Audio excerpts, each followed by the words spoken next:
It's almost like a flag for us that we need to start changing our tactics on how we're fighting this. We've had a war on drugs for decades, and the battle in the United States is growing. The latest drug overdose death stats show in a single year there were 47,000. That's nearly as many casualties as the entire Vietnam War. Right now, the cost of addiction is taking a toll on the community.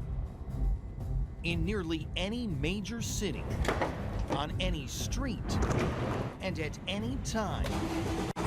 Okay, tell me exactly what happened. I believe someone's either overdosing or something. Paramedics prepare to treat the addicted. He's turning blue. Okay, we'll get a mech there right away. In Columbus, Station 17 in the Hilltop neighborhood is the busiest.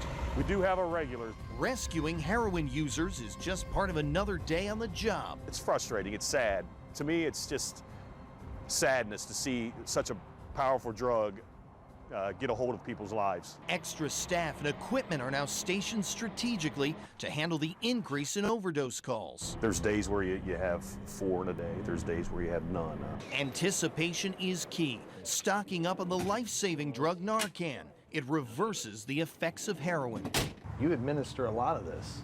Yes. In fact, last year, 4,000 doses were ordered citywide, costing nearly $145,000. It's almost half of the entire EMS pharmacy budget. And out on the street, where prescription pills are now pricier, heroin has become cheaper, costing paramedics time and attention. I think that's the one thing that sits in my mind whenever you ask people, why do you do heroin? They don't have nothing to say. They say, I can't quit. You know, put your hands together in the center of his chest. He's breathing again.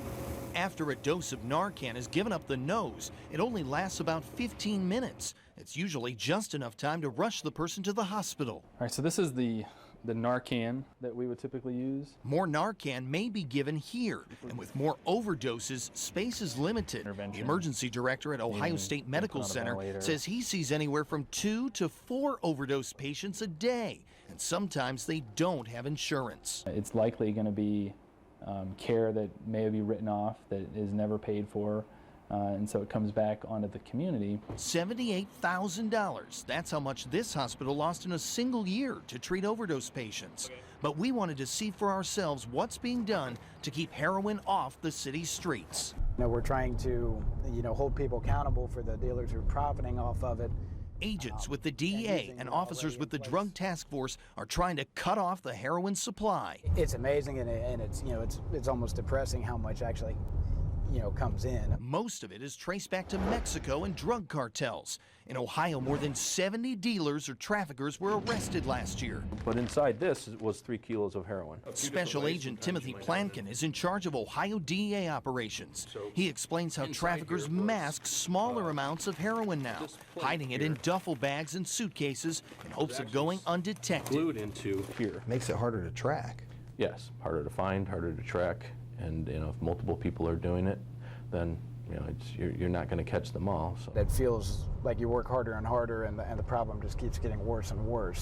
So at times it can be frustrating. Since 2011, there's been an increasing demand for the drug. These pictures show us a look inside a dealer's flop house. Nothing more than an air mattress, some clothes, and all the things needed to traffic and hide heroin. They set up shop, deal, and move on to the next place. The amount of money is staggering. Check it out, hundreds, even thousands in cash stacked or stashed away. Money made on our community, and now more than ever, costing lives. A lot of drug dealers don't even realize what they have in their hand. They may be referring to it as China White when it's actually pure fentanyl. It's one of the deadliest dangers on the street. Heroin laced with fentanyl, a prescription painkiller. That's the baddest boy I've ever seen. Terry Lee Tolliver It will kill you. knows firsthand. Yeah, I done died 4 times. Woke up in the hospital. Fentanyl is 50 times more powerful than heroin, and the CDC says more people died from fentanyl and heroin than in car crashes. We've seen heroin laced with fentanyl hit smaller communities like Marion, Ohio.